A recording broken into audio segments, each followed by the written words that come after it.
কাঁথাটা ভাঁজ করে রেখে যাওয়া আজ পর্যন্ত শেখাতে পারলাম না।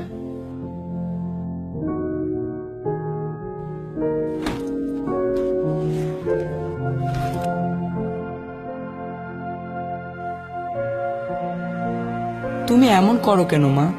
তোমার কি মনে হয় আমি এখনো সেই ছোট্ট বাবুটাই আছি? আচ্ছা তুমিই বলো, তুমি না আমাকে তোমার বাবা ডাকো? বাবার সাথে কি মেয়ে লুকোচুরি করতে পারে, নাকি লুকালেই বাবার কিছু বুঝতে পারে না? আমি তো বড় হয়েছি মা, বড় হচ্ছি। আমি ইন্টারনেটে পড়েছি, জেনেছি। জানার পর থেকে প্রতিদিন আমি স্রষ্টাকে শুকরিয়া জানাই যে খুব স্বাভাবিক কাজটা নিয়ম মাফিক আমার মায়ের জীবনে ঘটে দেখেই আজকে আমিও আছি। না হলে কি আমার অস্তিত্ব থাকতো? বাবু খেতে আয়। মা, মাসের এই কয়টা দিন তুমি খুব যন্ত্রণা সহ্য করো, সেটা আমি অনুভব করতে পারবো না কোনো দিনই, কিন্তু করার চেষ্টা করি।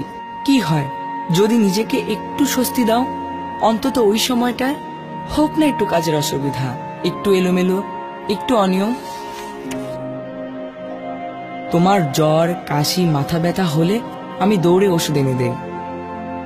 কখনো দরকার হলে ডাক্তারও ডেকে আনি। আর এই সময় আমি তোমার পাশে দাঁড়াবো না? তুমি না আমাকে বলো মায়ের কাছে বলতে সমস্যা কি, আজকে আমি বলি ছেলের কাছে বলতে তোমার সমস্যা কি? এখনো জেগে আছিস? ঘুমাসনি কেন? এবার মাদার্স ডেতে তুমি আমাকে প্রমিস করো, এরপর থেকে তোমার এই বিশেষ সময় তুমি রেস্ট নিবে, নিজের উপর আর জুলুম করে কাজ করবে না মা, প্লিজ। নিজের স্বার্থেই বলছি। তুমি আরামে না থাকলে আমার আর বাবার আরাম নিয়ে কে মাথা ঘামাবে?